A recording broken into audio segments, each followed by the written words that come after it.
বিসমিল্লাহির রহমানির রহিম। আসসালামু আলাইকুম। প্রিয় দর্শক, আজ আমরা শুনব এমন এক কাহিনী যেখানে আছে ভুল, অনুশোচনা, তওবা এবং আল্লাহর অসীম রহমত। এই কাহিনী আমাদের শেখায় মানুষ ভুল করতে পারে, কিন্তু আল্লাহর কাছে ফিরে গেলে তিনি ক্ষমা করে দেন।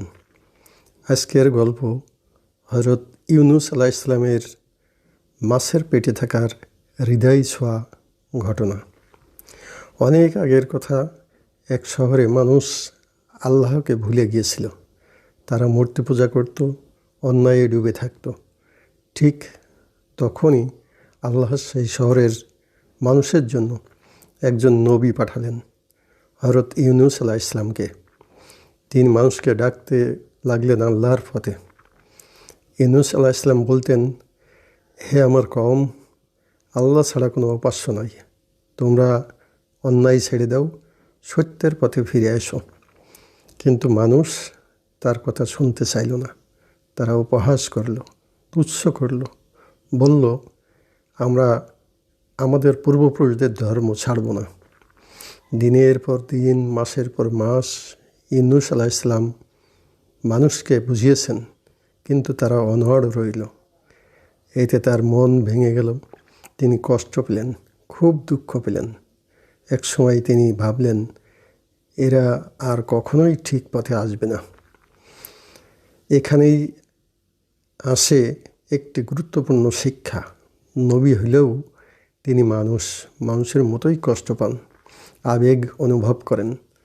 তিনি অনুমতি না নিয়ে শহর ছেড়ে চলে গেলেন। তিনি ভেবেছিলেন আল্লাহ হয়তো এদের শাস্তি দেবেন।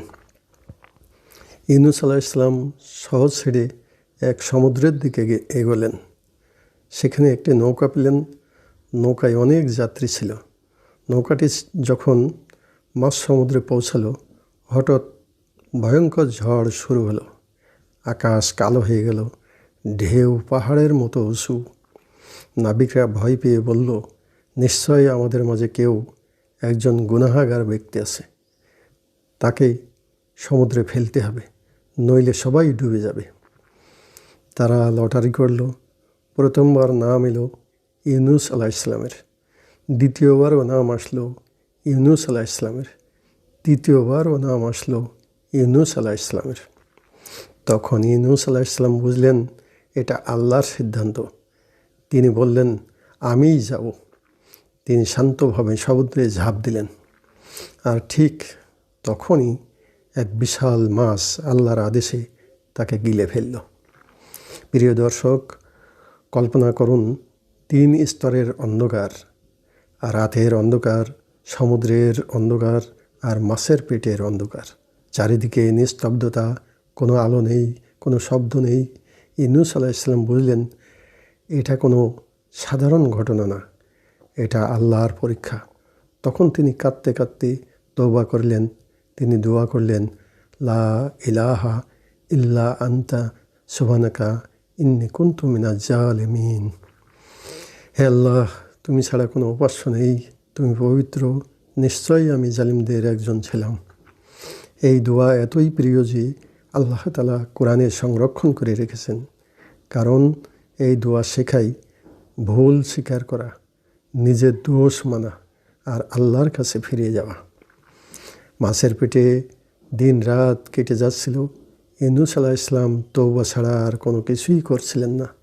তিনি আল্লাহকে ডাকছিলেন, কান্না করছিলেন। আল্লাহ তার তওবা কবুল করলেন। তিনি মাছকে আদেশ করলেন, ইউনুসকে তীরে ফেলে দাও। মাছ তাকে সমুদ্র তীরে রেখে গেল। ইউনুস আলাইহিস সালাম তখন খুব দুর্বল, শরীরে শক্তি নেই। তিনি মাটিতে পড়ে রইলেন। আল্লাহ তখন তার জন্য এক বিশেষ গাছ জন্ম দিলেন, লাউ গাছ। সেই গাছের ছায়ায় তিনি বিশ্রাম নিলেন। গাছের ফল থেকে খাবার পেলেন। আল্লাহ নিজ হাতে যেন তাকে আগলে রাখলেন। ধীরে ধীরে ইউনুস আলাইহিস সালাম সুস্থ হয়ে উঠলেন। তখন আল্লাহ তাকে আবার তার কওমের কাছে পাঠালেন। এদিকে শহরের মানুষ বুঝতে পেরেছিল তারা ভুল করেছে। তারা অনুতপ্ত হলো, তারা তওবা করলো, তারা আল্লাহর কাছে ফিরে এলো। যখন ইউনূস আলাইহিস সালাম ফিরে গেলেন তখন দেখলেন মানুষ কান্না করছে, তওবা করছে। তিনি খুশি হলেন, আল্লাহ তাদের সবাইকে ক্ষমা করলেন।